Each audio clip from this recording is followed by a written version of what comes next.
हा, नमस्कार मित्रांनो. सिंधुजन अकॅडमीच्या वतीने जी व्याख्यानमाला चालू आहे, त्या व्याख्यानमालेच्या अंतर्गत आपण आज होळी रे होळी या विषयावर चर्चा करणार आहोत. आज होळीचा दिवस आहे आणि होळी पेटवली जाणार आहे ठिकठिकाणी. तिला होलिका दहन वगैरे या नावाने सुद्धा संबोधलं जातं. तर त्यामागची कारणं काय, पुराणातले संदर्भ काय आणि एकंदरच या सणाचा उद्देश काय हे आपण या ठिकाणी पाहणार आहोत. याला जोडून येणारा धुलिवंदनाचा दिवस उद्या आहे आणि ही धुळवड का होते हा एक महत्वाचा विषय आहे. होळीचा त्या धुळवडीशी काय संबंध आहे किंवा शिमगा या नावाने या सणाला ओळखलं जातं. तर तो शब्द कुठून आला, म्हणजे आपण अनेक अंगाने या विषयावर चर्चा करणार आहोत. एकतर पुराण कथा, भाषा वैज्ञानिक जे काही अध्ययन झालं या विषयावर आणि ज्या ज्या लोकांनी संशोधनं केली आहेत त्या सगळ्या संशोधकाचा संदर्भ घेऊन आपण या चर्चेकडे वळतो. तर आपला आजचा विषय आहे होळी रे होळी.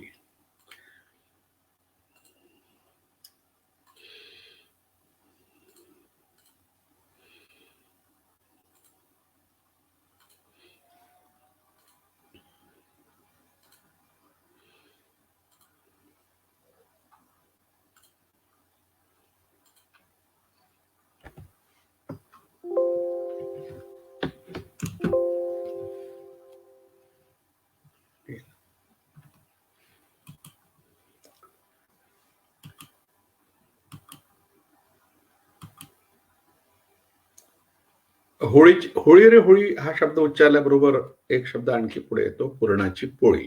कारण होळीचा आणि पुरणाचा संबंध आहे. कारण या सणाला पुरणाची पोळी केली जाते. आपल्याकडे महाराष्ट्रामध्ये प्रामुख्याने हा आहार प्रसिद्ध आहे. महाराष्ट्राच्या खाद्य संस्कृतीचं वैशिष्ट्य जे आहे त्यात पुरणाच्या पोळीचं स्थान अतिशय उच्च आहे. आणि अशी पुरणाची पोळी होळीला करण्याचा उद्देश काय हा आणखी वेगळा विषय आहे. पण या विषयाच्या अनुषंगाने आपण पुढे आणखी एक वाक्य येतं, होळी रे होळी पुरणाची पोळी, त्याबद्दल पाहूया. 179 हे व्याख्यान आहे सिंधुजन अकॅडमीचं. तर यात एक वाक्य असं येतं पुरणाची पोळी नंतर की साहेबाच्या पोटात बंदुकीची गोळी, असं एक वाक्य. की आणखी काही शब्द जोडले जातात. तर त्याहून साहेब म्हणजे इंग्रज यांच्या विरोधातला निषेधाचा तो सण आहे असं दिसतं. पण सणाचा काही त्या निषेधाशी संबंध नाही आहे प्रत्यक्षात. हा सणही आहे आणि उत्सवही आहे. उत्सव हा शब्द सामूहिक पद्धतीने जे काही आपण साजरे करतो सोहळे त्याला उत्सव म्हणतात आणि सण हे व्यक्तिगत स्वरूपात साजरे करायचे असतात. तर होळीचा सण हा सणही आहे, म्हणजे आपण घरी साजरा करतो आणि सामुदायिकपणे सुद्धा साजरा करतो. आणि त्याला शिमगा हा शब्द वापरतो आपण. शिमगा म्हणजे निषेध करणं असा मराठीमध्ये वाक्प्रयोग आहे. तर शिमग्याला गोव्यामध्ये शिगमा म्हणतात. मग शिगमा शब्दापासून शिमगा हा शब्द आला आहे असं काही संशोधकांनी आपलं मत मांडलंय.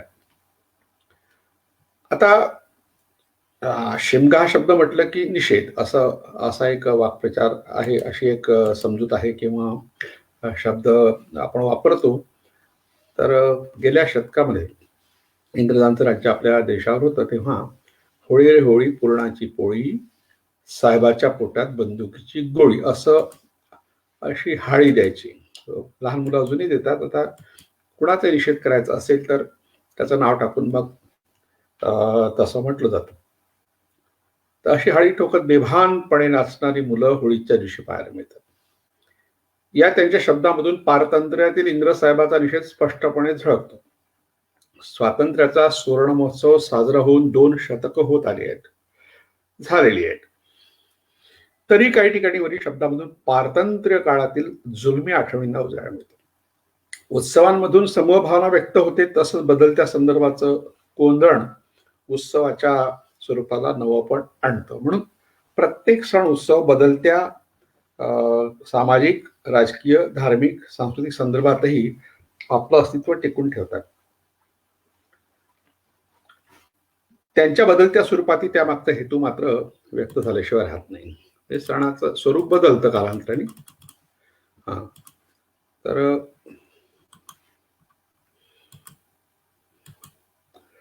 आता होळीला शिमगा असा हा या शब्दाने उच्चारलं जातं. तर शिमगा करणं हा शब्द म्हणजे बोंबळणं, निंदा करणं, खडे फोडणं दुसऱ्यावर. तसं शिमग्याचा मंत्र म्हणजे बोंब, शंखध्वनी असे अर्थ वाक संप्रदाय कोशामध्ये आहेत. त्याचप्रमाणे असेल ते दिवस दिवाळी, नसेल ते दिवस शिमगा. शिमगा जाई कवित्व राही, शिमग्याच्या आधीच बोंब, शिमग्याच्या तेलाला धारणा बोळ या म्हणी आणि वाक्प्रचाराची नोंद काही वाक संप्रदाय कोशामध्ये केलेली आहे. त्यामधून शिमगा हा शब्द नकारात्मक या अर्थाने वापरला जातो असं दिसतं आपल्याला. आता ज्या कोशाचा उल्लेख आपण केला, होळीविषयीच्या म्हणी आणि वाक्प्रचाराची माहिती त्या कोशामध्ये आहे. तो कोश सांगतो, होळी करणं, होळी पेटवणं, जाळपोळ करणं, उद्ध्वस्त करणं. साधू विभीषण गृह संरक्षी, लंकेची करी होळी असं मोरोपंताच्या पंचशती रामायणात आहे. होळी शिंपणं, होळीच्या दिवसात पडणारा पाऊस त्याला होळी शिंपणं म्हणतात. अंगाची होळी करणं म्हणजे ताप, राग इत्यादी अंगाची आग होणं, संताप होणं. होळीची पोळी, होळी करता नैवेद्य दाखवायस आणलेली पोळी. ही पोळी घेण्याचा किंवा प्रथम नैवेद्य दाखवण्याचा एक मान असतो. होळीचे होळकर हा एक शब्दप्रयोग आहे. त्याचा अर्थ होतो शिमग्यातील खेळे, अलबते गलबते गंमत बघायला आलेले लोक, त्यांना होळीचे होळकर म्हणतात. अजागड अव्यवस्थित लोक म्हणजे ते काही चांगली लोक नाही, सज्जन लोक नाही, हा अर्थ त्या शब्दप्रयोगातून येतो. होळी जळाली आणि थंडी पळाली, होळीनंतर हिवाळा संपतो या अर्थाचा ही एक म्हण किंवा वाक्प्रचार आहे. होळीनी शिमगा, चैत्र पाडवा. होळी आणि शिमगा असे 2 महिने आणि चैत्र पाडवा असे 2 महिने धरून केलेला खोटा हिशेब, हा एक हिशेबाचा एक जुना प्रकार. होळी शिमगाल चैत्रण पाडवा करून शान याज उकळावं लागतं या, तवा कुठं सावकारी चालतीय. म्हणजे 22/7/1925 नवा काळामध्ये आलेली माहिती की आलेला हा शब्दप्रयोग या ठिकाणी दिला आहे वाक संप्रदाय कोशामध्ये. होळीचा होळकर मोलाचा रडणार, म्हणजे दोघालाही काही वाटत नसतं, दोघे बेजबाबदार कोणतरी जमवलेले म्हणजे विशिष्ट लोक, अशा म्हणी होळीविषयीच्या आहेत. वाक्प्रचार आणि म्हणींनी होळीच्या सणाविषयी जनमानसात प्रचलित समजुतीचा इतिहास जपलेला आहे. म्हणजे या म्हणी केवळ अशा उगीच पडलेल्या नाही, त्यामागे इतिहास सुद्धा आहे, काही घटना सुद्धा त्यामागे आहेत. होळीची बोंब 3-4 दिवस या वऱ्हाडी म्हणीविषयी या ठिकाणी म्हटलं आहे. होळीच्या दिवसात बोंब मारण्याची मुभा असते, तो हंगाम निघून गेला की बोंब मारणं आपोआप थांबतं. तसं लोकमताविरुद्ध काही आचरण आपण केलं तर लोक शिव्या देण्यास, उपहास करण्यास सुरुवात करतात, पण थोड्या दिवसात त्यांची कटकट आपोआपच थांबते. वाक्प्रचार व म्हणींनी होळीच्या सणाविषयी जनमानसात प्रचलित समजुतीचा इतिहास जपलेला आहे. त्याप्रमाणे या सणाकडे पाहण्याचा त्यांचा दृष्टिकोनही त्यातून व्यक्त झालाय. या दृष्टिकोनाच्या जडणघडणीतच या सणाची वाटचालही दडलेली आहे. तिचा वेध घेण्याचा प्रयत्न या ठिकाणी आपण करूया. भारतीय संस्कृती कोश हा मराठीतला एक कोश आहे. या प्रकारचा तो खरं म्हटलं म्हणजे एकमेव कोश आहे, महादेव शास्त्री जोशी यांनी संपादित केलेला. त्याच्यामध्ये शिमगा शब्दाची उत्पत्ती देताना जे उत्पत्तिकारांनी जे काही तारे तोडले त्याला थोडासा वेगळा अर्थ दिलाय. तर प्रचलित अर्थ देताना शृंगार शब्दापासून तो बनला असावा असं प्रश्नार्थक चिन्हाद्वारे कृपा कुलकर्णींच्या व्युत्पत्ती कोशामध्ये सांगितलं आहे. भारतीय संस्कृती कोशात थोडी वेगळी माहिती आहे. ते असं म्हणतात, शिमगा किंवा शिगमा या शब्दाचा उगम सांगताना राची ढरे लिहितात, देशी नाममालेत हेमचंद्राने या उत्सवाला सुगिंब म्हणजे सुग्रीष्मक असं नाव दिलंय. या नावापासूनच कोकण गोमंतकातील मराठीत शिगमा हा शब्द सिद्ध झालाय आणि महाराष्ट्राच्या अन्य भागात वर्णविपर्यायाने शिमगा असं त्याचं रूप रूढ झालंय. हे भारतीय संस्कृती कोशात महादेव शास्त्री जोशींनी सांगितलं. व्युत्पत्ती कोशात थोडी वेगळी माहिती आहे, ती आपण पाहूया. मराठी व्युत्पत्ती कोश हा सुद्धा सध्या तरी मराठीतला एकमेव व्युत्पत्ती कोश आहे जो कृपा कुलकर्णींनी सिद्ध केलाय. त्यात शिमगा शब्दाचा अर्थ सांगितलाय. आपण यापूर्वी पाहिलं की सुग्रीष्मक या संस्कृत शब्दापासून तो बनलाय. तर होळी हा शब्दही त्यातूनच झाला असावा असं कृपा कुलकर्णींनी दर्शवलंय. त्यांनी सांगितलंय की संस्कृतमधील होला, होलाका, होलिका या शब्दांचे प्राकृत होली आ, बंगालीमध्ये होली, बिहारी हिंदीत होली, पंजाबीमध्ये होल्ली, सिंधीत होरी, होली, तसंच गुजराती भाषेत होळी असं उच्चारण होत असल्याचं त्यांनी मराठी उत्पत्ती कोशाच्या 827व्या पृष्ठावर नोंदवलेलं आहे. आता ज्या गोव्याच्या शिगमोत्सवाबद्दल उल्लेख आलाय की तिथे शिमगा या शब्दाच्या ऐवजी शिगमा हा शब्द वापरतात. तर गोव्यातला शिगमोत्सव थोडासा वेगळा आहे. त्याबद्दल नंतर आपण माहिती पाहणार आहोत. त्याच्या आधी आपण होलिका दहनाची जी कथा आहे पुराणामध्ये, पौराणिक कोश नावाचा एक कोश राणा प्रसाद शर्मा यांनी संपादित केलाय. त्यात जी प्रचलित कथा आहे ती सांगितली आहे. होळी या सणाशी संबंधित होलिका नावाच्या राक्षसिणीची कथा परंपरेने प्रचलित झाली. पौराणिक कोशामध्ये राणाप्रसाद शर्मा यांनी ज्ञानमंडल लिमिटेड वाराणसी या प्रकाशन संस्थेने केलेल्या या कोशात पृष्ठ 554 वर त्याच्याविषयी माहिती दिली आहे की इस दिन विष्णु भक्त प्रहलाद को उसके पिता हिरण्यकश्यप ने, जो विष्णु का घोर विरोधी था, अपनी बहन होलिका की गोद में बिठाकर अग्नि में जलवा दिया. राक्षसों के इस काम के कारण ही या शूद्रों का त्योहार माना जाता है. या ठिकाणी राक्षसांनी हे काम केल्यामुळे हा शूद्रांचा त्योहार, म्हणजे शूद्र हे राक्षस आहेत असं या ठिकाणी सूचित केलंय. दैत्यराज हिरण्यकश्यप के साथी अन्य दैत्यों ने यह समझा कि प्रहलाद जलकर भस्म हो जाएगा और वरदान अनुसार होलिका जीवित निकल आएगी. देवभक्त प्रहलाद का अंत हो गया. इस आनंद में राक्षस गण शराब पीकर नाचते कूदते तथा अपशब्द बकते थे. अतः यह त्योहार दैत्य कुलोत्पन्न शूद्रों का है. पर अब तो सब वर्ण के लोग इसे मानने लगे हैं और खेत की बात यह है कि नशे में चूर हो अपशब्द तक बकने में गौरव समजते. म्हणजे या सणाच्या वेळी जे अपशब्द बोलले जातात किंवा ज्या प्रकारचे विधी किंवा ज्या प्रकारचं या सणाचं स्वरूप आहे प्राचीन काळापासून, त्यावरून हा शूद्रांचा आहे. आणि शूद्र हे दैत्य कुळातून निर्माण झालेले उत्पन्न, दैत्य कुलोत्पन्न असा शब्द वापरला आहे पौराणिक कोशामध्ये. त्यातून एक सूचित होतं की हा काही आर्यांचा वगैरे सण नाही. आता अभ्यासकांनी म्हटलंय की हा सण केवळ होळीपुरता किंवा होलिका या देवतेपुरता नाही किंवा हिरण्यकश्यपूच्या किंवा प्रल्हादाच्या कथेपुरता नाही, तो वसंतोत्सव आहे, मदनोत्सव आहे. मदन म्हणजे काम, वासना. हिरण्यकश्यपूची बहीण होलिका हिला जाळण्याचा सण म्हणून होळी साजरी केली जाते अशी कथा प्रचलित असली तरी हा सण प्राचीन काळातील मदनोत्सव किंवा वसंतोत्सवाचं रूपांतर आहे असंही पौराणिक कोशामध्ये म्हटलं आहे. याविषयी हा कोश म्हणतो, यह फाल्गुन पूर्णिमा को होता है जिसमें पूर्वविधा प्रदोष व्यापिनी पूर्णिमा ली जाती है. प्रदोष व्यापिनी ग्राह्य पूर्णिमा फाल्गुनी सदा पुराणानुसार निशाग में तनु पूज्येत होलिका सर्वतोमुख ही दुर्वास पुराण सया है होलिकाम कुर्यात पूर्वा है क्रीडन गवाम निर्णय अमृत्या ग्रंथात. यदि प्रदोष में भद्रा हो तो भद्रा में होलिका दहन न करे, इससे जनता का नाश होता है. प्रतिपदा, चतुर्दशी, भद्रा और दिन में होली जलाना सर्वथा त्याज्य माना जाता है. प्रतिबद्धभूत भद्रा असूयार्चिता होलिका दिवा संवत्सरम तु तद्राष्ट्रम पुरम दहती सात्भुतम. चंद्रप्रकाश या ग्रंथाचा संदर्भ या ठिकाणी दिलाय.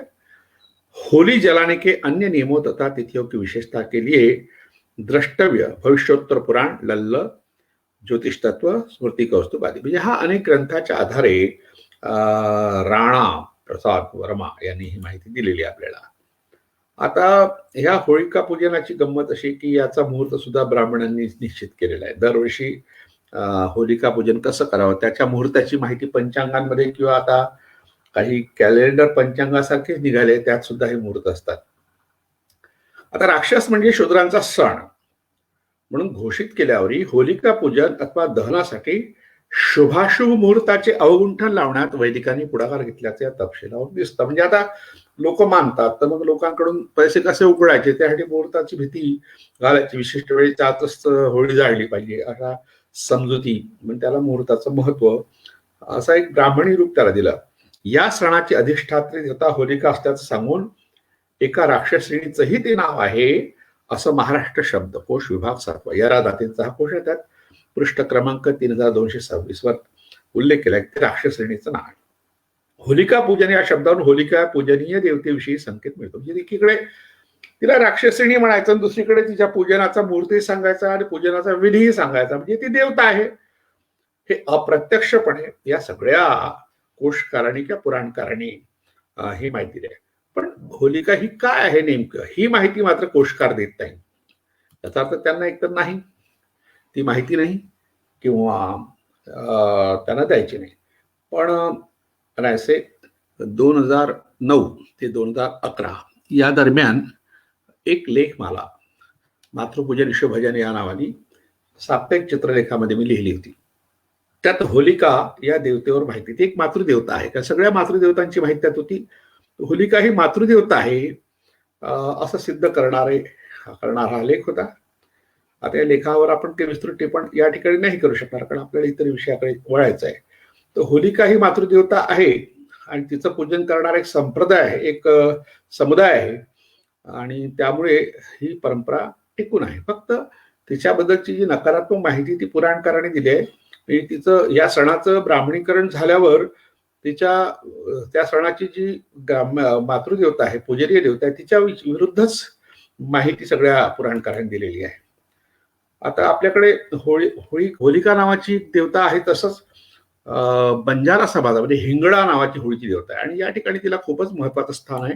तसं होलिकेला आपण राक्षसीण म्हटलं, पण इथे हिंगडा या देवतेला ते राक्षसीण म्हणत नाहीत आणि या सणाच्या वेळेस ते आपल्या मुलाचं नामकरण विधी करतात. म्हणजे अतिशय महत्वाचा सण बंजारा समाज मानतो, इतर समाजाला मात्र याचं भान नाही.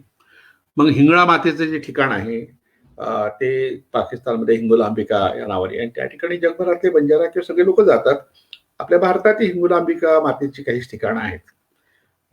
त्या हिंगला मातेप्रमाणे एक धुंडा नावाची एक मातृदेवता आहे. म्हणजे होलिका आणि धुंडा अशा प्रकारच्या दोन मातृदेवता या पुराणाने सांगितल्या आहे. पण या दोन्ही मातृकी देवतेबद्दल पुराण काही बोलत नाही फारसं सकारात्मक, जे आहे ते नकारात्मक. पण लोक परंपरेत मात्र या धुंडाबद्दल अतिशय फार सन्मानाने उल्लेख आले. प्रामुख्याने बंजारा समाजाने ती आठवण किंवा ती परंपरा जपलेली आहे.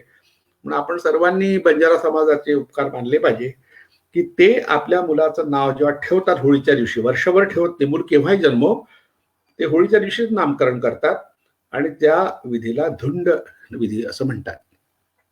तर हे सगळं जे आहे लेखामध्ये आलेली माहिती ही आदिमाया आणि भारतीय मातृदेवता ह्या दोन माझ्या पुस्तकांमध्ये आलेली आहे. ते आपण वाचून घ्यावं. प्राजक्त प्रकाशन पुणेच्या द्वारे हे दोन पुस्तकं 2 वर्षापूर्वी प्रकाशित झालेली आहेत. त्याच्यामध्ये हे सगळे लेख एकत्र आपण केलेले आहेत, कारण सगळ्यांना काही आता हे लेख उपलब्ध होतील असं नाही. म्हणून ज्यांना या विषयावर अभ्यास करायचा, ज्यांना उत्सुकता आहे, कुतूहल आहे, त्या लोकांनी ते वाचावेत अशी माझी विनंती आहे. आता ज्याप्रमाणे होलिका आहे तशीच एक पुतना नावाची मातृदेवता, ती कंसाची बहीण आणि कृष्णाची मावशी मानते, पुतना मावशी प्रसिद्ध आहे. आणि तिला मग कृष्णाने कसं मारलं अशा कथा भागवत आणि इतर सगळ्या वैष्णव ग्रंथांनी सगळं आहे. आता गंमत अशी आहे की पुतना ही मावशी आहे कृष्णाची, तर आणि ती जर राक्षसी असेल तर कृष्णही राक्षस असायला पाहिजे, पण कृष्णाचं वर्णन राक्षस असं कुठं आढळत नाही. कंस राक्षस होता, पुतना राक्षस होती, पण कृष्ण मात्र देव म्हणून प्रस्थापित केला पुराणांनी. पुतना शब्दाचा अर्थ होतो पुत्रांना अभय देणारी किंवा पुत्रांचं पालन करणारी, बहुपुत्तका म्हणून तिचा उल्लेख आपल्या प्राचीन जे शिल्पशास्त्रावरची पुरातत्वशास्त्रावरची ग्रंथ आहे त्यामध्ये आलेला आहे. आता तिचे चित्र वगैरे अशा आहेत, यावर विस्तृत लिखाण केलंय. त्या आज की आपण त्यावर चर्चा भाष्य करणार नाही, कारण आपला वेळ त्याच्याकडे नाही आहे. पण आपण भारतीय मातृदेवता या माझ्या पुस्तकामध्ये आणि आदिमाया दोनपैकी कोणत्या तरी ग्रंथामध्ये ही माहिती आहे. आता होलिका दहन हा जो शब्दप्रयोग आपण वापरतो, आज ज्यावेळेस हे भाषण सुरू आहे त्याच वेळी अनेक ठिकाणी होलिका दहनाचे कार्यक्रम सुद्धा सुरू आहेत. या होलिका दहनाबद्दल काय असतं, म्हणजे कोणते विधी होतात, तर यात होळी पेटवण्याचं असतं.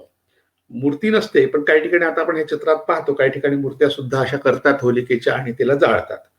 या होळी पेटवण्याच्या परंपरेचा उगम कोणी होलिका किंवा होलाका, ढुंडा आणि पुतना यासारख्या लहान मुलांना पीडा देणाऱ्या राक्षसीच्या दहनाच्या पुराणोक्त कथेत शोधतात. काही लोकांना असं वाटतं की ह्या सगळ्या लहान मुलांना पीडा देणाऱ्या या शक्ती आहेत की राक्षसीणी आहेत, पण मुळात हे सगळ्या मातृदेवता आहे. होलिका किंवा होलाका ही मातृदेवता आहे, ढुंडा ही मातृदेवता. आपण पाहिलं की बंजारा समाजामध्ये ढुंड हा विधी आहे, हा ढुंडा या मातृदेवतेच्या स्मृती प्रित्यर्थ होतो आणि हिंगळा या नावाने ती पूजली जाते. पूतना मात्र आपल्याकडे पूजली जात नाही, पण दक्षिण भारतात तिच्या मूर्त्या आपल्याला आढळतात. काही लोकांनी होळीच्या मागचं कारण मदन दहन शोधलं आहे. विद्वान म्हणतात की अग्निपूजकाच्या परंपरेचा आविष्कार असावा. अग्निपूजकाचा संबंध जोडला. अग्निपूजक म्हणजे आर्य वैदिक. होळीच्या सणामागील नेमकं कारण कोणत्याही ग्रंथकारानं सांगितलं नाही, परंतु विविध प्रकारच्या कथा या सणाशी जोडून त्याला धार्मिक व ऐतिहासिक रूप देण्याचा प्रयत्न मात्र केलाय.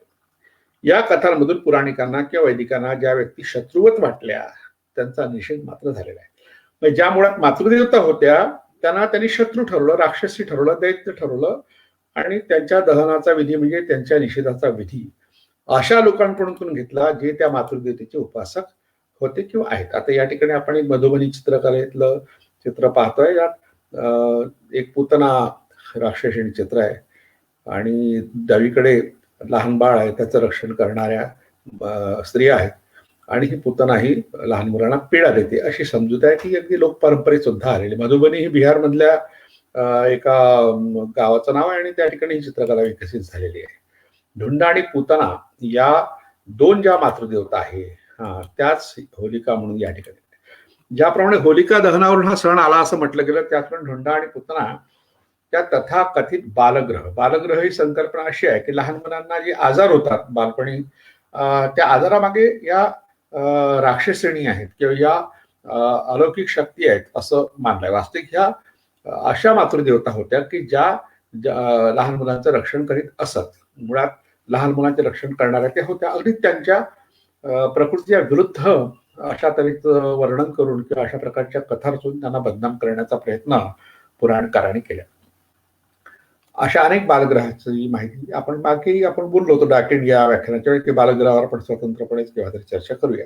तर त्यांच्या दहनाची कथा पुराणात असल्या भविष्य पुराणात होळीच्या सणाची कथा सांगताना म्हटलंय की पूर्वी ढुंडा किंवा ढौंडा नावाची एक राक्षसी गावात शिरून लहान मुलांना पीडा देऊ लागली.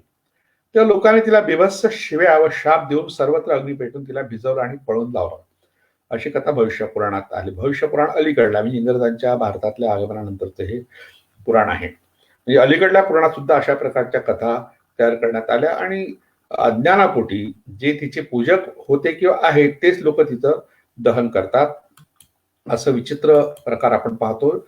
विशेषतः हारिती या मातृदेवतेची कथा पाहताना, डाकिणीबद्दल पाहताना आपण अशाच प्रकारच्या कथा बौद्ध परंपरेत सुद्धा आहेत असं पाहिलं होतं. आता ढुंडा किंवा पूतना जिला बहुपुत्तका या नावाने सुद्धा आपल्या पुरातत्व शास्त्रात उल्लेखला जातं, तिच्या मूर्ती आपल्याला दक्षिण भारतात तिथल्या काही संग्रहालयात आढळतात. मी कर्नाटकात गेलो होतो तेव्हा अशा मूर्त्या पाहिल्या होत्या संग्रहालयामध्ये किंवा इंदोरमध्ये मी पाहिलं होतं आणि अलीकडे काही ठिकाणी संग्रहालयात अशा प्रकारच्या मूर्त्या आपल्या पाहण्यात आलेल्या आहेत. म्हणजे आपल्याकडे या ढुंडा किंवा पूतना या मातृदेवतांच्या पूजनाच्या परंपरा होत्या, पण पुराणकारांनी त्या परंपरांच्या विरोधात बदनामी करून त्यांच्या निषेधाच्या परंपरा रूढ केल्या आणि त्या प्रचलित झाल्या.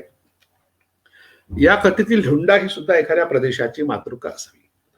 पूतना ही मथुरेची मातृका होती म्हणून त्या प्रदेशाला पौतन असं पूर्वी म्हणत असत. त्याचप्रमाणे ढुंडाई आणि होलिका ह्या दोन्ही काही काही विशिष्ट प्रदेशातल्या मातृका असाव्यात, कारण त्याशिवाय त्यांच्या पूजनाची विधी झाली नसते हे स्पष्ट आहे. म्हणजे पूजन सुद्धा आपण करतो आणि जाळतो सुद्धा, दोन्ही गोष्टी एकाच परस्पर विरोधी गोष्टी एकाच वेळी आपण करतो. आर्यपूर्व गण समाजात मातृसत्ताक पद्धती होती. तिच्यातील सामाजिक समता ज्यांना नकोशी वाटत होती अशा आर्यांनी कोणत्या ना कोणत्या कारणाने तिचा निषेध केलाय. त्यासाठी काही कथा आणि विधींचीही रचना त्यांनी केली आहे. आता होलिका पूजन आणि दहनाचा विधी ह्या विधीकडे थोडं लक्ष देऊया आपण. आता इंटरनेटवर असे प्रकारची चित्र आहेत ज्यामध्ये होळीची पूजा, तिला हार घातलेला आहे, तिच्या अवतीभोवती धागा गुंडाळलाय, रांगोळ्या काढल्या. मी रांगोळ्या काढणे, हार घालणे, धागा गुंडाळणे हे तर मांगल्याचं प्रतीक आहे. एकीकडे पूजाही करायची, तिला जाळायचंही, असं का होत असावं. आता ह्या विधीचं जे वर्णन केलं आहे धर्मग्रंथामध्ये, जे आपण धर्मग्रंथ मानतो, भारतीय संस्कृती कोशामध्ये या संस्कृती कोशाचा खंड 10 मध्ये पृष्ठ 429 वर हा विधी दिलेला आहे. त्यात असं म्हटलं आहे, भद्राविरहित फाल्गुनी पौर्णिमेच्या सायंकाळी व्रतकर्त्याने शास्त्रभूत मार्गाने होळी पेटव. शास्त्रभूत म्हणजे शास्त्राने पवित्र मानलेला मार्ग, म्हणजे शास्त्रात लिहिलेला तो मार्ग पवित्र आहे असं त्या ठिकाणी गृहीत धरलं आहे. दिवसा मात्र होळी पेटवणे असं म्हणतंय. प्रथम कर्त्याने शुचिर्भूत होऊन व देशकालाचा उच्चार करून सकुटुंबस्य मम ढुंडा राक्षसी प्रित्यर्थम तत्पीडा परिहार्थ होलिका पूजन महम करिष्ये असा संकल्प करावा. संस्कृतमध्ये छानपैकी मंत्र तयार केला. एखादा मंत्र संस्कृतमध्ये म्हटला की आपल्याला खूपच चांगलं वाटतं, पण त्यात काय म्हटलेलं आहे याचा अर्थ मात्र कोणाला माहीत नसतो. मग लाकडे, ढलप्या, गौऱ्याचा ठीक रचून त्यात एरंड किंवा तत्सदृश्य झाडाची फांदी उभी करावी. नंतर होलिकाय नमः असा प्रणाम मंत्र उच्चारून होळीची षोडशोपचार पूजा करावी. पूजनोत्तर पूजनानंतर होलिकेची प्रार्थना करावी. तिच्या प्रार्थनेचा मंत्र सुद्धा दिलाय. वंदितासी सुरेंद्रेण ब्रह्मणा शंकरेण च अतस्त्वं पाहिनो देवी भूते भूती प्रदा भव. म्हणजे तुला मी वंदन करतो. तू अगदी सुरेंद्र म्हणजे इंद्र सुद्धा आणि शंकर सुद्धा ब्रह्म सुद्धा तुला वंदन करतो. म्हणजे सगळ्या वैदिक देवतांना होलिकेचं वंदन करायला सांगितलंय. त्याप्रमाणे तू माझ्याकडे पहा, सन्मानाने पहा, चांगल्या अर्थाने पहा. तर यानंतर मग होळीला 3 प्रदक्षिणा करून बोंब ठोकावी, अश्लील शब्द उच्चारावे, नाचावे व गावे. या विधी सर्व प्रचलित विधीला वैदिक पोशाख चढवण्यात आला हे स्पष्टपणे दिसून येतं. विशेष म्हणजे ढुंडा राक्षसीचा त्रास वाचवण्याकरता होलिकेची पूजा करण्याचा संकल्प केला. ढुंडा व होलिका या दोन्ही राक्षसी आहेत अशी परंपरा मानते. वरील वैदिक विधीशिवाय जनमानसात रूढविधीची माहिती या कोशामध्ये दिली आहे. म्हणजे संस्कृती कोशाच्या आधारे आपण चर्चा करतो. जो संस्कृती कोश हा पंडित महादेव शास्त्री जोशी यांनी सिद्ध केलाय आणि तो उपलब्ध आहे. आता कोकणामध्ये एरंडाची दांडी, एरंडाचा जो दांडा असतो म्हणजे झाड, त्याला रोवतात जमिनीत आणि म्हणून त्याला दांडी पौर्णिमा या नावाने सुद्धा या होळीच्या सणाला म्हणतात. होळी पौर्णिमेच्या आधी येणाऱ्या पौर्णिमेच्या म्हणजे माघी पौर्णिमा, माघ महिना आधी येतो, नंतर फाल्गुन येतो. त्या दिवशी झाडाच्या मध्यभागी 1 महिना आधी गावाच्या मध्यभागी अथवा चव्हाट्यावर एरंडाची फांदी पुरून होळीची मुहूर्तमेढ रोवतात. या पौर्णिमेला दांडी पौर्णिमा असं म्हणतात. नंतर फाल्गुन शुद्ध पंचमी पासून होळीसाठी लाकडं गोवऱ्या जमा करायला आरंभ होतो. लाकडे गोवऱ्या चोरून आणाव्या असा संकेत आहे, चोरल्या पाहिजे. चित्र परंपरा आहे. होळी पेटवण्यासाठी लागणारा विस्तव चांडाळ जातीच्या एखाद्या माणसाकडून लहान मुलाच्या द्वारे आणावा असं म्हणतात. चांडाळाचं महत्व आहे. चांडाळ म्हणजे अतिशूद्र मानलेल्या जातींपैकी एक चांडाळ नावाची एक जात म्हणून किंवा इतरांनी सांगितली आहे अनेक स्मृतिकारांनी. तर त्याच्या कडून एखाद्या माणसाकडून लहान मुलाच्या द्वारे आणावी. चांडाळाचं महत्व, त्याच्या पूजनाचं महत्व आहे. होळी पेटवल्यानंतर गावाबाहेर जाऊन अगर गाव मोठा असेल तर त्याच्या मोहल्ल्यात गटागटाने हिंडून वाद्य वाजवत, अश्लील शिवीगाळी करत किंवा अश्लील गाणी म्हणत, नाच करत दिवसाचा सर्व वेळ काढावा. दिवसभर असा गोंधळ झाला. या प्रसंगी कुठे कुठे दाणे करण्याची प्रथा, दान सुद्धा करावं. होळी पूर्ण झाल्यानंतर ती दूध व तूप शिंपून शांत करावी. मग जमलेल्या लोकांना नारळ, पपनस यासारखी फळं वाटावी. त्या दिवशी सकाळी खूप अश्लील बोलून होळीची रक्षा विसर्जित करावी. म्हणजे अश्लील बोलणे हा सुद्धा एक धार्मिक विधी होळीचा आहे, हा धर्मशास्त्राने सांगितलेला आहे. काही ठिकाणी ही रक्षा म्हणजे राख, शेण, चिखल यासारखे पदार्थ अंगाला मुखून नृत्यगान करण्याची प्रथा आहे. म्हणजे आपल्या भारतामध्ये काही राज्यामध्ये अशा प्रकारची परंपरा आहे. कारण होळीची परंपरा भारतभरच आहे, वेगळ्या प्रांतामध्ये वेगळ्या प्रकारच्या आहेत. चांडाळ बद्दल उल्लेख आपण यापूर्वी केला आहे. तर ही चांडाळाचा स्पर्श करण्याची एक प्रथा आहे, एक असा विधी आहे की या दिवशी चांडाला स्पर्श करण्याचा प्रमुख विधी शास्त्रात सांगितला आहे. असं सांगून कोशकार म्हणतात, होळीच्या सणाचं आज सर्वत्र प्रचलित असलेलं रूप पाहत असं ध्यान येतं की हा या दिवशी चांडाळाला स्पर्श करावा आणि मग त्याची पूजा करावी वगैरे वगैरे. आता भारतात अनेक प्रकारच्या परंपरा आहेत. त्यातली एक परंपरा ही आपण बंगालमधली पाहतोय, त्याला दोला यात्रा या नावाने म्हणतात. होळीचा सण भारतभर वेगवेगळ्या पद्धतीने साजरा होतो. बंगालमध्ये दोला यात्रा या नावाने फाल्गुन शुद्ध चतुर्दशीला या उत्सवाला सुरुवात होते. घरातील कुटुंब प्रमुख या दिवशी उपवास करून सकाळी कृष्णाची व सायंकाळी अग्नीची पूजा करतो. फल्गू म्हणजे गुलाल. फाल्गुन हा जो शब्द आलेला आहे तो गुलाल या अर्थाचा आहे. हा पूजा संपल्यावर कृष्ण मूर्तीला उधळून नंतर जमलेल्या लोकांवर त्याचा शिडका वाटला जातो. त्यानंतर घराबाहेर गवतापासून तयार केलेला मानवी पुतळा जाळला जातो. बंगालमधली ही परंपरा आहे. होळीच्या या प्रकाराशिवाय काही ठिकाणी काही जातींमध्ये महाराष्ट्रातल्या होळीसारखा धुडगूस चालतो. म्हणजे बंगालमध्ये फाल्गुन शुद्ध त्रयोदशीपासून पौर्णिमेपर्यंत चालतो. पौर्णिमेला कृष्णमूर्ती पाळण्यात ठेवून तिला झोके देतात. दोलोत्सव म्हणून संपूर्ण बंगालमध्ये हा उत्सव मोठ्या उत्साहाने साजरा होतो. आता बंगालला लागून ओरिसा आहे, त्याही ठिकाणी दोलोत्सव होतो, पण गंमत अशी की त्या ठिकाणी होळी पेटवली जात नाही. दोलोत्सव होतो पण होळी पेटवली जात नाही. बंगालच्या जवळ असूनही ओरिसामध्ये होळी करीत नाही, पण दोलोत्सव साजरा केला जातो. चैतन्य संप्रदायाचा प्रभाव असलेल्या या उत्सवात पालखीमध्ये कृष्णमूर्ती ठेवून तिची मिरवणूक घरोघरी नेतात. लोक कृष्णमूर्तीला अत्तर लावून तिच्यावर गुलाब उधळतात. निवडणुकीतील लोकांवरही गुलाल उधळला जातो व त्यांना सन्मानाने वस्त्रे व दक्षिणा दिली जाते. तेथील गवळी काही ठिकाणी एकाला कृष्ण वेशात उभे करून त्याच्यामध्ये टिपऱ्यांचा नाच करतात. अशा तऱ्हेने नृत्याला महत्व आहे, पण होळी जाळणे पेटवणे याला महत्व नाही. फुलं किंवा गुलाल उधळणे अशा प्रकारची एक परंपरा ओरिसामध्ये आहे. म्हणजे लागून असलेल्या राज्यामध्ये वेगवेगळ्या परंपरा आहेत. सगळीकडे काही होळी जाळणे ही परंपरा नाही, पण धुळवड आहे, म्हणजे एकमेकावर रंग उधळणे हा एक प्रकार आहे. उत्तर प्रदेशात मात्र या होळीचं जास्त महत्व आहे. विशेषतः वृंदावन मथुरा या प्रदेशामध्ये आता ते जिल्हे आहेत, तर त्या ठिकाणी बरसाना गाव जे आहे त्या बरसानाची होळी फार प्रसिद्ध आहे. या उत्सवाला खरं उदाहरण येतं ते उत्तर प्रदेशात. तर ते फाल्गुन शुद्ध पंचमीपासून पौर्णिमेपर्यंत लाल पिवळं वस्त्र घालून गुलाल उधळत गाणी गातात लोक. पौर्णिमेला चव्हाट्यावर होळी पूजन व दहन केलं जातं. आता हा जो उत्सव आहे हा मदनोत्सव आहे. मदन ही काम देवता आहे आणि अशी एक कथा आहे. शिव पार्वती हे आपल्या बाहुत एकत्र असताना, आपल्या प्रेमात मग्न असताना त्यांच्यावर मदन आणि बाण रोखला, तरी त्यांच्या त्या विधीमध्ये काही व्यत्यय आला नाही, अशी कथा आहे. मग नाही, कथा अशी आहे की शिव हा तपश्चर्येमध्ये व्यस्त होता आणि मग त्याला मदन आणि बाण फेकला आणि त्यामुळे मग तो विचलित झाला त्याचं चित्त आणि त्याने मदनाला जाळलं आणि पुढे मग शिवपार्वतीचा संबंध आला, त्यातून गणपतीवर निर्माण झाला, अशा कथा आहे. तर म्हणून हा मदनोत्सव आहे, म्हणजे कामप्रेरणा, कामभावना जागृत करणारा हा उत्सव आहे.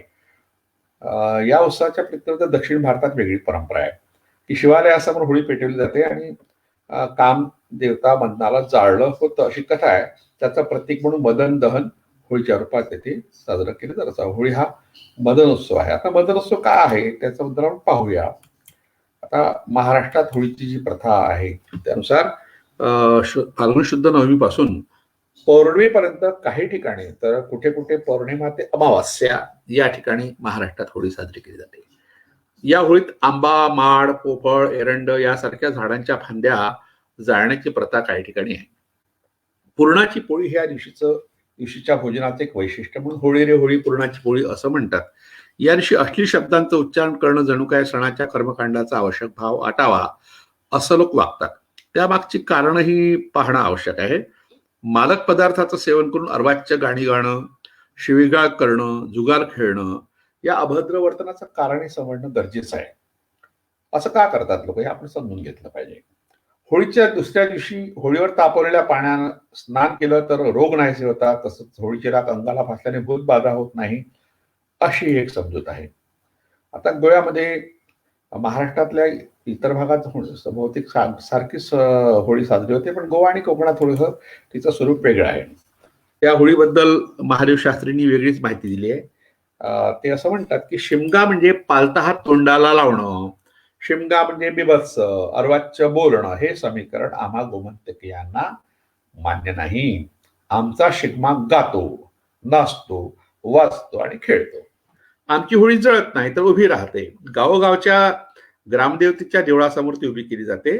त्यासाठी काही दिवस आधीच एखादा सडेतोड पण बेताचा वृक्ष हेरून ठेवला जातो. होळीच्या रात्री गावकरी ढोलकी वाजवत त्या वृक्षाकडे जातात, त्याची पूजा करून तो तोडतात, त्याच्या फांद्या छाटतात आणि तो 15-20 हात उंचीचा उभा सोट गावकरी लोक खांद्यावर घेऊन नाचत देवळाकडे येतात. तिथे खोल दर म्हणजे खड्डा तयार असतो, त्या तुळशाचा सोट उभा करतात, त्याला आपाद मस्तक आम्रपल्लवाने सुशोभित करतात, म्हणजे आंब्याच्या पानाने त्याला सुशोभित करतात. त्याच्या टोकावर एक असोला नारळ ठेवतात पूर्णच्या पूर्ण, आणि त्याच्या शेजारी एक कागदी झेंडा अडकवतात. मग होळीला हळद कुंकू वाहतात, नारळ फोडतात आणि जी काही बोंबाबोंब करायची त्यावेळी करतात. अर्वाच्य उच्चार यावेळी होतात. अर्वाच्य बोलणे हा एक होळीच्या विधीचा महत्वाचा भाग आहे. आता हे बिभत्स अर्वाच्य उच्चारण का करतात याचा उलगडा पुढील प्रमाणे करतायत. फाल्गुन शुद्ध पौर्णिमेला फाल्गुनी नक्षत्र येतं. या नक्षत्राची देवता भग ही आहे. भगाचा रूढ अर्थ आहे जननेंद्रिय, अर्थात स्त्रीचं इंद्रिय. त्या भगाच्या नावाने बोंब ठोकायची ही एक प्रकारची पूजा होय. म्हणजे स्त्रियांच्या जननेंद्रियाची पूजा करण्याची एक पद्धत, प्राचीन पद्धत.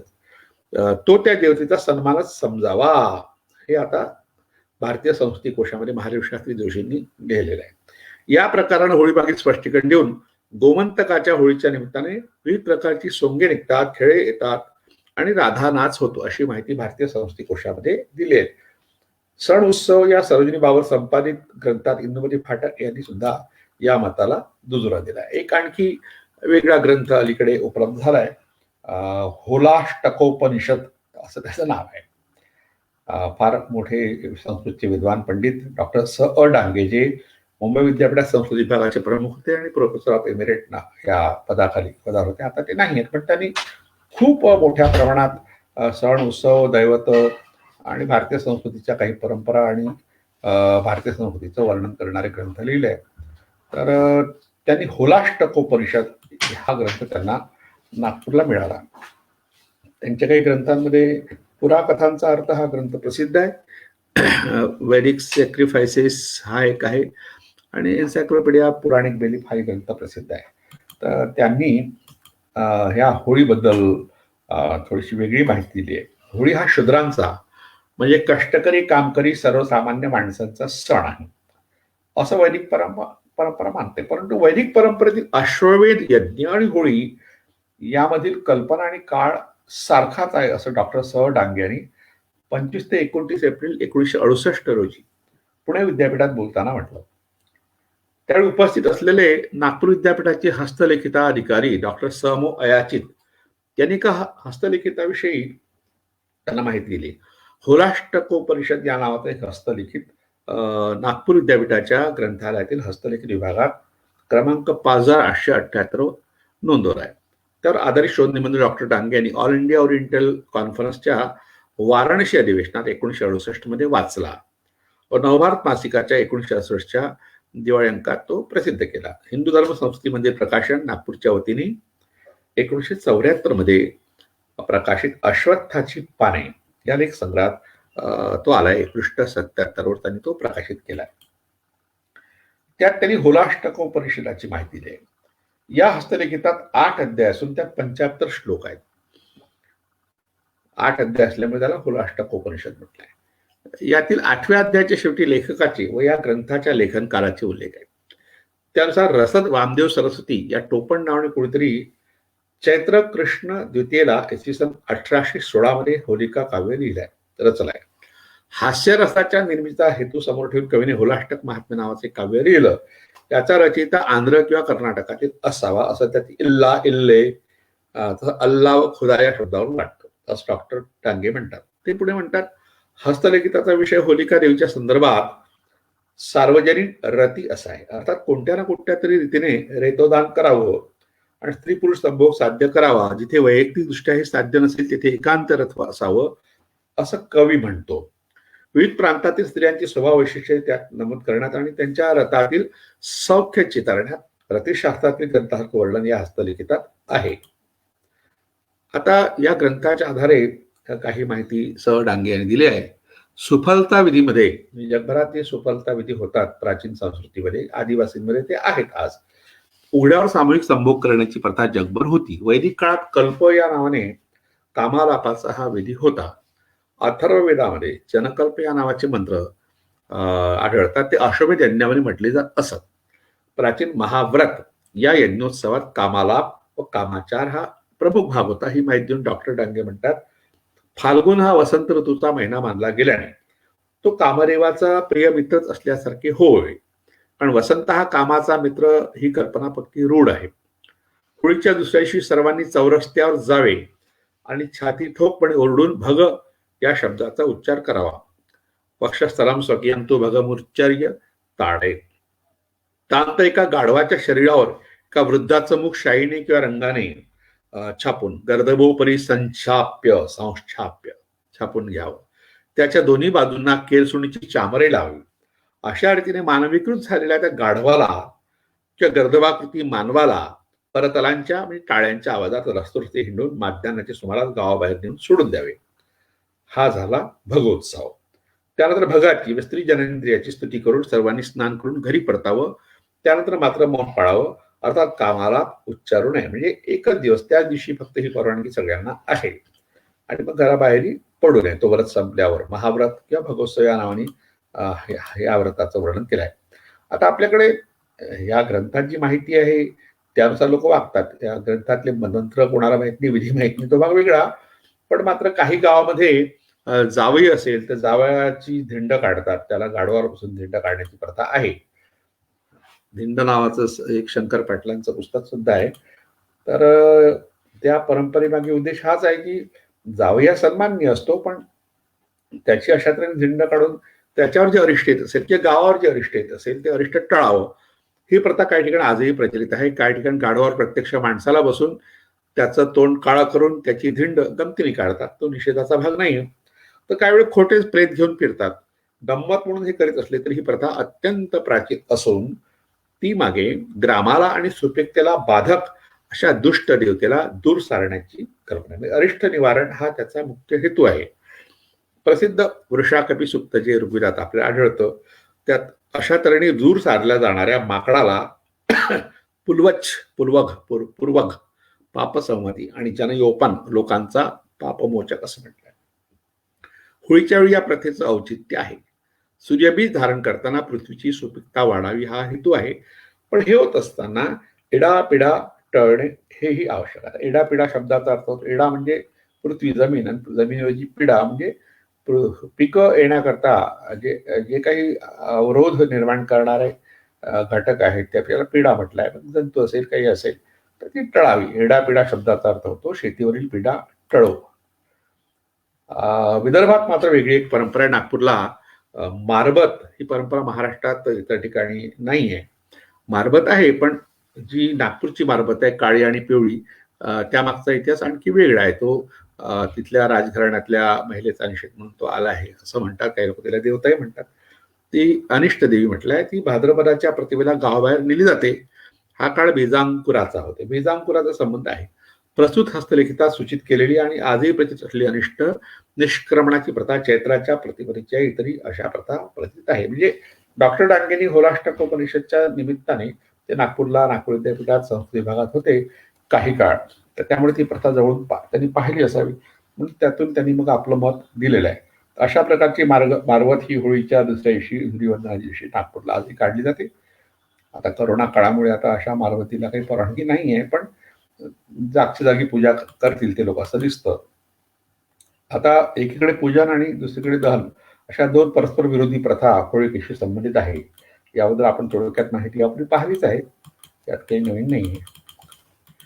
पावर थांबलं हे प्रमाण आला हा टेक्निकल आता आणखी थोडं मागे जाते का पावर काहीतरी बिघडलं काम. बरोबर, ठीक आहे. आपण जे पूजनीय जे आहे त्याला शिरोधारे मानतो, तसं निषेधार्ह आहे त्याचं दहन करतो. होलिका पूजन हे झुंडा राक्षसीला भेवण्याकरता करतात अशी परंपरा प्रचलित आहे. पण होळीची रात अशुभ निवारणाचं काम करते अशी श्रद्धाही आहे. एकीकडे होलिका पूजन करून जे अशुभ नाहीस झालं त्याच्या प्रती कृतज्ञता व्यक्त करण्याकरता होळीची रात मस्तकावर धारण करतो. म्हणजे पूजन आणि दहन अशा दोन्ही परस्पर विरोधी परंपरा. म्हणजे एकीकडे पूजन करणारा समुदाय असला पाहिजे, दुसरीकडे दहन करणारा संप्रदाय असला पाहिजे. दोन संप्रदायाच्या परंपरांचं मिलन आपल्याला होळीच्या सणात दिसतं. आता याला मदनोत्सव म्हटलंय. मदन म्हणजे काम भावना, मदन म्हणजे काम अर्थात लैंगिक प्रेरणा. वसंत ऋतूमध्ये सारं वातावरण नव्या पालवी व फुलांनी बहरलेलं असतं. आंबा, कडुलिंब यांना आलेले बहर वातावरणाला उन्मत्त बनवतात. त्यामुळे कामभावना अधिक जागृत झालेली असते. तिला वाट करून देण्याकरता खरं तर या उत्सवाची सुरुवात झाली असेल. कामभावना व्यक्त करण्याकरता उच्चारलेले शब्द किंवा अस्कट विस्कट भाव जननेंद्रियाशी संबंधित असतात. उघडपणे असं वागणं हे अश्लील आहे, पण त्यासाठी वर्षातून काही काळ राखून ठेवावा या समजुतीने अनुकूल असा काळ म्हणून या सणाची निर्मिती झाली असावी. पूर्वी अधिक प्रजोत्पादन व्हावं या हेतूने कामभावना जागृत करण्याकरता याची गरज असेल, पण त्याला होळी का म्हणतात हा एक प्रश्न आहे शिल्लक. मग वदनोत्सव असेल तर होळी का म्हणायचं? त्याला फाल्गुनोत्सव, वसंतोत्सव अशी नावं दिलेली आहेत. भारतीय संस्कृती कोशामध्ये, त्या भारतीय संस्कृती कोशाचा 10वा खंड, त्याच्यात पृष्ठ 429 वर म्हटलंय, आर्यांच्या सणांचा प्राचीन व अर्वाचीन इतिहास या पुस्तकात श्री ऋग्वेदी या सणाविषयी थोडी वेगळी माहिती देतात. ती म्हणतात, शालिवाहन शकाच्या मासगणनेप्रमाणे शेवटचा जो फाल्गुन महिना त्यात फाल्गुनोत्सव करावा असं भविष्यादी पुराणात कथन केलंय. सामान्यतः शुक्ल नवमीपासून पौर्णिमेपर्यंत हा उत्सव सर्व लहान थोराकडून मोठ्या उत्साहाने साजरा केला जातो. स्थान परत्वे त्यास शिमगा, होलिका दहन किंवा होळी, हुताशनी महोत्सव, दोला यात्रा अशी नाव आहे. उत्तरेत त्याला दोला यात्रा, कोकण महाराष्ट्र शिमगा व होळी व दक्षिणेत कामदहन अशा संज्ञा आहेत. हा उत्सव साजरा करण्याची तऱ्हा सर्वत्र बहुतेक सारखीच असली तर त्याची उत्पत्ती संबंधी मात्र एक वाक्यता नाही. याला वसंतोत्सव अथवा वसंतागमनोत्सव म्हणजे वसंत ऋतूच्या आगमनासाठी साजरा करायचा उत्सव असे नाव देता येईल असं भारतीय संस्कृती कोश म्हणतो. आता एक माझ्या मनात आलेली कल्पना किंवा होळी हा शब्द आला कसा, असा होलाका किंवा होलिका हे शब्द आले आहेत, पण मुळात हे आदिवासींच्या परंपरेशी निगडीत आहेत. म्हणून बिहारच्या सिंगभूम जिल्ह्यात हो नावाची एक आदिवासी जमात आहे. 1931 मध्ये या लोकांची संख्या सुमारे 5,23,000 होती. मुंडा नावाच्या लोकांची एक शाखा असलेले हो कोळ या नावाने ओळखले जातात. ते असुरांची वंशज असावेत असं विद्वानांचं मत आहे. माघे हा त्यांचा सर्वात महत्वाचा उत्सव होय. माघ महिन्यात तो जल्लोषाने साजरा होतो. त्यातील उच्छृंखल वागण्यातून होळी हा शब्द तयार झाला असावा. कदाचित होलिका ही त्यांची प्राचीन देवता असावी. हा एक काय असा यावर अधिक संशोधन झालं तर मग हे सत्य बाहेर येण्याची शक्यता आहे, कारण पुराणांनी काही व्यवस्थित माहिती दिलेली नाही या सणाबद्दल. म्हणून काही अभ्यासक असं म्हणतात किंवा प्रचलित समजुतीनुसार हिरण्यकशिपूची बहीण म्हणून तिचा उल्लेख येतो. प्रल्हादाचा छळ करण्याकरता तिचा वापर झाला असं म्हणतात. या कथा उशिरा रचल्या आहेत असं चित्राव शास्त्री तसं डॉक्टर आहा साळुंके आपल्या बळीवंश या ग्रंथात पृष्ठ 116 म्हणतात. त्यामुळे होलिकेची अधिकृत माहिती आपल्याला कुठेच सापडत नाही. आपण आपल्या परीने ही माहिती शोधण्याचा सांगण्याचा प्रयत्न केला. ज्या लेखाच्या आधारे या ठिकाणी माहिती दिली तो 2005 किंवा 6च्या दरम्यान लिहिलेला असत्याची सत्यकथा या नावाने मी ते लेख मला गणेश महाराव यांच्या सौजन्याने मी त्यांनीच हे शीर्षक दिलं होतं. तर ती लेख मला लिहिली, त्यातला हा लेख आहे. अर्थात ही माहिती 15 वर्षापूर्वीची आहे. तर आता मात्र या माहितीत खूप भर टाकण्यासारखं आहे. जसं मातृदेवतांवर जे पुस्तक जी लेख मला मी 2009 ते 11 या दरम्यान लिहिली होती, त्यात होलिका, पूतना आणि हिंगडा हे 3 लेख जे लिहिले होते त्या लेखामध्ये थोडंसं विस्तृत माहिती यात होती. जी माहिती उपलब्ध नाही असं विद्वान म्हणतात, ती माहिती नंतर अनेक माध्यमातून मला मिळाली आणि मग त्याच्या आधारे मी ते वर्णन केलं होतं. तर आपण आणखी या क्षेत्रातले अभ्यासक जे आहेत, कारण हे त्यांनी मीच केलं पाहिजे आवश्यक नाही, आपण सगळे करू शकता. तर कारण लोकपरंपरेचा अभ्यास, लोकसंस्कृतीचा अभ्यास हा आवश्यक यासाठी आहे की लोक त्या परंपरेशी निगडीत आहेत आणि विशेषतः त्यांच्या भावना, त्यांच्या श्रद्धा, अंधश्रद्धा सुद्धा निगडीत आहेत. म्हणजे अंधश्रद्धेवर प्रहार करताना केवळ सणाचा विरोध करणं किंवा ते सण आता नकोच बा असं म्हणून चालत नाही, हा प्रश्न तेवढ्याने मिटत नाही. हे सण का निर्माण झाले, त्यामागची कारणं कोणती, त्यामागच्या भावना का कोणत्या आहेत, त्यातल्या त्यात हे सण शिल्लक का आहेत हे पाहण्याकरता आपल्याला याचा अभ्यास करणं आवश्यक आहे. नुसता अभ्यास करायचा नाही, आपलं हे क्षेत्र नाही किंवा नाकारायचा, तर कशाला अभ्यास करायचा असं म्हणणारे एक वर्ग आहे. विशेषतः सुधारकांमध्ये प्रामुख्याने सत्यशोधक समाज, अंधश्रद्धा निर्मूलन करणारे लोक, फुले आंबेडकरी चळवळीतले कार्यकर्ते, विचारवंत, वक्ते आणि लेखक सुद्धा अशा तऱ्हेची नकारात्मक माहिती देतात. पण त्यातून आपली सुटका होत नाही. नुसतं माहितीतून सुटका होत नाही. सण नको म्हणून तो सण काही संपत नाही. आपण करायचा की नाही हा मुद्दा व्यक्तिगत आहे. म्हणजे मला करायचा आहे की नाही, जसं मी व्यक्तिगतरित्या कोणते सण उत्सव करत नाही, कारण मला त्याची गरज नाही, कारण मला अनेक पर्याय त्यासाठी उपलब्ध आहे. अभ्यास आहे, चित्र, संगीत वगैरे इतर माध्यम आपल्याकडे असतात. सर्वांनाही नसतात. म्हणजे आपल्या भावनांचं विरेचन हा एक भाग आहे. म्हणजे मानसशास्त्रीय विचार जर आपण केला तर भावविरेचन म्हणजे कॅथार्सिस हा एक साहित्यशास्त्रामध्ये एक प्रसिद्ध शब्द आहे. कॅथार्सिसचा अर्थ मुळात वेगळा आहे. हा वैद्यक शास्त्रातला आहे. कॅथार्सिस म्हणजे आपल्या ज्या भावना आहेत, भावनाशी संबंधित तो शब्द मुळात नाहीये. तो आहे समजा तुमच्या खाण्यात अपचन झालं कोणत्याही कारणाने, मग ते अपचन झालं तर शरीरातली ती घाण नाहीशी करण्याकरता किंवा बाहेर काढण्याकरता आपल्याला काहीतरी एक विशिष्ट द्रव घ्यावा लागतो. म्हणजे आता एरंडेल तेल म्हणा की आणखी काही गोळ्या घेतात लोक, मग पोट साफ होतं. पोट साफ झाल्यानंतर जो आनंद होतो त्या आनंदाला कॅथार्सिस असे एक वैद्यकीय संज्ञा आहे. पण अरिस्टॉटलने आपल्या पोएटिक्समध्ये त्याचं काव्यशास्त्र जे आहे त्याच्यामध्ये कॅथार्सिस ही संज्ञा आपल्या मनात साचलेल्या भावनांना वाट करून देण्याकरता वापरली आहे. अरिस्टॉटल तर खूप आधीचा.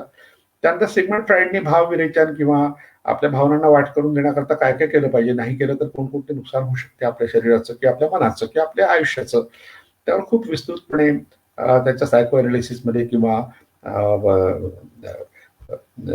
त्याच्या स्वप्नविवेचन स्वप्नमीमांसा या ग्रंथामध्ये इंटरप्रिटेशन ऑफ ड्रीम्स नाम तो प्रसिद्ध आहे. या अनेक ग्रंथामध्ये अनेकांनी केलं आहे. तर आपण या सगळ्या अभ्यासकांच्या मार्गाने गेलं पाहिजे. आपण नकारात्मक विचार करून सण नाहीसे करू शकणार नाहीत. एक गोष्ट मी मागे सांगितली होती की जी गोष्ट चांगली आहे तीच रुजली असते समाजामध्ये, ती टिकते. त्यात वाईट नंतर येतं, पण ते वाईट आपण बाजूला करू शकतो. पण ज्या सणामधून ज्या उत्सवातून लोकांना आनंद मिळत असेल किंवा आपल्या भावनांचं विरेचन होत असेल, आपले सुखदुःख चव्हाट्यावर मांडत असतील किंवा त्यांना व्यक्त करण्याची संधी मिळत असेल, असे उत्सव आपण साजरे करायला हरकत नाही. मुळात हे सण उत्सव हे आपल्या भावभावनांशी निगडीत आहेत. त्याचप्रमाणे निसर्गाच्या बदलाशीच निगडीत आहे. जसं हा फाल्गुन महिना आहे, यावेळी जे वातावरण असतं वसंत ऋतूचं आगमन, तर त्या आगमनाचा जो आनंद आहे त्याचं स्वागत करण्याचा उत्सव हा मुळात हा सण आला असावा असं इतक्या वर्षाच्या अभ्यासातून माझं मत झालेलं आहे. आता ज्या कथा रचल्या त्या कथा निर्मिती मागचा जो भाग आहे तो आपण पाहला की ज्या जनमानसात रुजलेल्या ज्या श्रद्धा आहेत किंवा भावना आहेत त्यांच्या विरोधात अशा तऱ्हेच्या कथा रचल्या गेल्या. या कथांचं सुद्धा विश्लेषण करून त्या सांगणं टाळावं. जे कोणी सांगत असतील त्यांना थांबवायला हरकत नाही की आता बंद करा, खूप वर्ष झाली आता तुम्ही सांगून सांगून आमच्याच प्रेरणास्थानाबद्दल अशा तऱ्हेने विकृत माहिती देण्यात तुम्हाला अधिकार नाही.